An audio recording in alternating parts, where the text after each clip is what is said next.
What is going on, everybody? How is everybody doing today? And I'm back here talking about the 2019 freaking offseason. So this is going to be me talking about why the 2019 offseason was the best offseason in the NBA and possibly the best offseason just of all time in any sport, of how entertaining it was. So yeah, this is a non-rebuild. Could we maybe hit 2,000 likes on this video? I would appreciate that a lot if you guys could show great support like you did on the mock draft video, the free agency prediction video. But yeah, let's get into this. Obviously, this offseason started a lot earlier than this summer. There was rumors throughout the whole year that AD was going to be traded to the Lakers, that KD and Kyrie were going to go to the Knicks, Kawhi Leonard to the Clippers, Kemba Walker to LA with LeBron, possibly a Bradley Beal trade. There was a lot of speculation going into the season that the media pretty much predicted. Either Stephen A. Smith saying there was a 95% chance the Knicks were getting KD and Kyrie. I'm told that it's a 90 to 95% possibility, surety rather, that Kevin Durant is going to New York.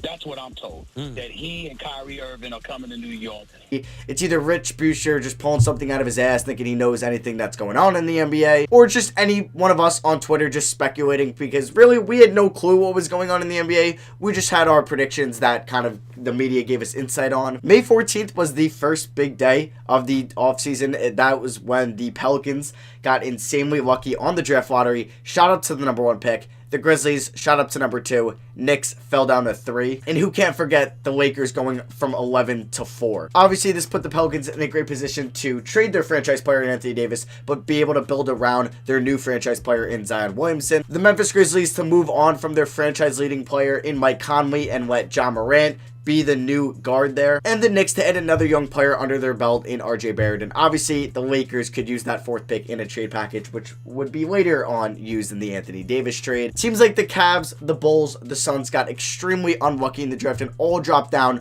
3 spots. Atlanta was able to get 8 and 10 in the draft. Later on, they were able to move the 10th pick in a package to move up with the Pelicans to get pick 4. But let's talk about how the Pelicans got pick 4. On June 15th, Woj at 6:27 p.m. dropped the first huge Woj bomb of the offseason, generating almost 200,000 likes and almost 100,000 retweets, saying that the Pelicans have agreed to a deal to trade Anthony Davis to the Lakers for Lonzo Ball, Brandon Ingram, Josh Hart, and 3 first-round picks, including the #4 overall in the 2019 draft. And obviously some idiot underneath that commented Woj bomb, like what a loser. The pick details in this trade were a top 8 protected pick in 2021, which will be unprotected in 2022 if it does not convey. The right to swap the first-round pick with the Lakers in 2023, an unprotected pick in 2024 that New Orleans can defer to 2025. So this was the first big domino falling in this year's offseason as AD was traded to the Lakers to pair up with LeBron James. What could have been bigger news is what happened 9 days earlier, and that was Brooklyn trading Allen Crabbe and the 17th pick in the 2019 draft, along with a protected first in 2020, which was lottery protected, for Taurean Prince and a 2021 second-round pick to the Hawks, which meant that the Nets going into this offseason created 2 max slots. Shams then reported on June 19th that the Memphis Grizzlies were sending Mike Conley to the Utah Jazz for forwards Jay Crowder and Kyle Korver, and a first-round pick this year and a future first-round pick next year. Also, Grayson Allen was included in that as well. That first-round pick allowed the Grizzlies to move up 2 slots with the Thunder, and they were able to take Brandon Clark to pair him up with Ja Morant. Brandon Clark has also been killing it in this year's Summer League, also won the MVP of that as well. Then June 30th came around, where there was so much speculation, but it really didn't get much past June 30th at like 8 o'clock. All these deals, at least 90% of the huge ones, were pretty much official come 6 o'clock on June 30th. As the first big news was Kevin Durant announcing that he would be signing with the Brooklyn Nets. Kyrie Irving was already in speculation to go there. That was also confirmed, and they decided to pair up in Brooklyn. There isn't a lot of times you see a top 5 player in the NBA and a top 15 player in the NBA pair up together in an offseason. Between Stephen A. Smith saying 95% the Knicks were getting KD and Kyrie post the Kristaps Porzingis trade, Rich, whatever his name was, saying that KD was going to be a Knick. Even Mark Spears speculated that KD was going to be a Knick. A lot of people also thought KD could have been staying in Golden State. Some people thought maybe KD and Kawhi could team up, but at the end of the day, KD decided to join forces with Kyrie Irving in Brooklyn, killing every single Knicks fan's hopes and dreams. On the same day, Kemba Walker decided to sign with the Boston Celtics on a 4-year max deal, the same contract we saw a lot of people sign this offseason, like a Jimmy Butler, like a Kawhi Leonard, like a Kyrie Irving, like a Kevin Durant. Kemba to Boston was reported a couple days earlier than free agency, and that was made official pretty quickly. So Boston obviously let Kyrie walk and brought in Kemba there. Not too much of a downgrade whatsoever. Reports came out that Jimmy Butler wanted to play for the Miami Heat, and Miami did all that they could. They were able to send Whiteside for Myers Leonard and Mo Harkless, in which they traded Mo Harkless to the Clippers for a future first-round pick. That pick was also later traded in the Paul George trade. They were also able to pull off a sign and trade, sending Josh Richardson to the Philadelphia 76ers, and Jimmy Butler became a Heat. Al Horford surprised a lot of people and ended up going to the Celtics rival, the Philadelphia 76ers. They were the mystery team all along. The Knicks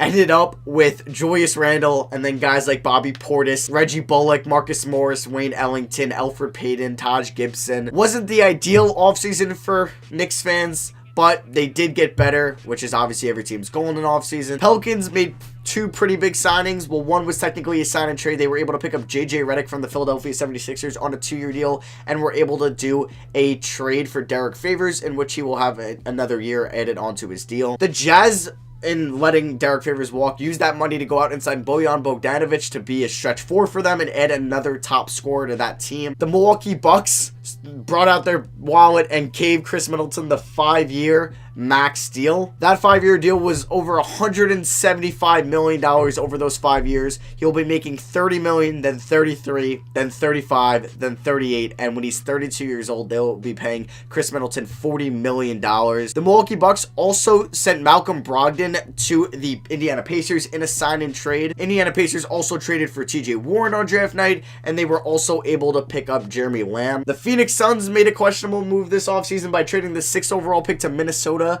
and getting 11 in Dario Saric. No other picks, and then they used that 11th overall pick to draft Cam Johnson, who a lot of people thought they could get post 20th pick. The Pelicans traded the 4th overall pick to Atlanta for mainly picks 8 and 17, in which they used those 2 picks to draft Jackson Hayes, the center out of Texas, and Nickeil Alexander-Walker, the shooting guard out of Virginia Tech. The Hawks used that number 4 pick to draft national champion DeAndre Hunter out of Virginia. On draft night, we also saw a Damian Lillard, Marvin Bagley rap battle. And then we got to the Kawhi Leonard week. Now, Chris Broussard said that the Clippers were out of it. Jalen Rose said there was a 99% chance he was returning to Toronto. What are you hearing?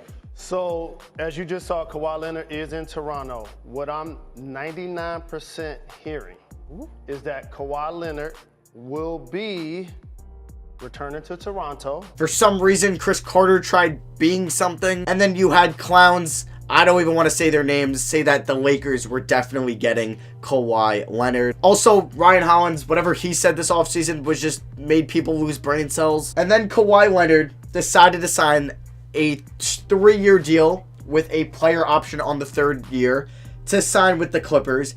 And the Clippers also made a blockbuster trade that no one expected. They traded SGA, Danilo Gallinari, and a boatload of first-round picks to the OKC Thunder for Paul frickin' George. So the Clippers formed up a duo of their own to go against, to contend against their crosstown rivals in the LA Lakers with Anthony Davis and LeBron James. With the Lakers not getting Kawhi Leonard, they went out and signed guys like Danny Green and DeMarcus Cousins. Of course, they brought their GOAT Alex Caruso back. And then with the departure of Paul George in OKC, there was a lot of speculation that Sam Presti would be trading Russell Westbrook. And that happened last week, where Russell Westbrook was traded to the Houston Rockets for Chris Paul, 2 first-round picks, and 2 pick swaps. So Sam Presti pulled some My League rebuilding type stuff in this offseason. If you go back to the 2016-17 All-NBA first team, you have LeBron James, Kawhi Leonard, Anthony Davis, James Harden, and Russell Westbrook.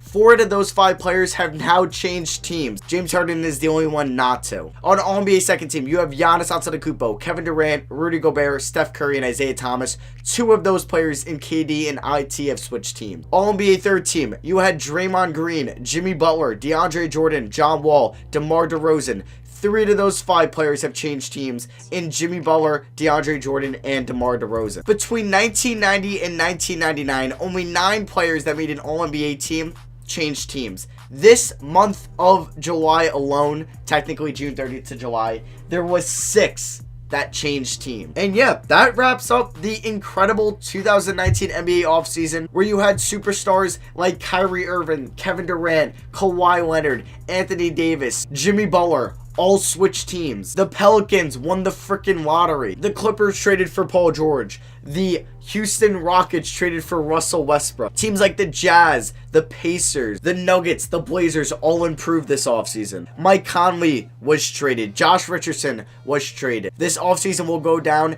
as the best offseason in NBA history, arguably the best offseason in any sports history. So yeah, I can't say enough about how crazy this offseason was. Let me know what your guys' favorite move of the offseason was. And like I said before, if you guys can hit over 2,000 likes on this video, I would appreciate that a lot. So thank you all for watching. Hope you guys enjoyed, and I'll see you guys next video.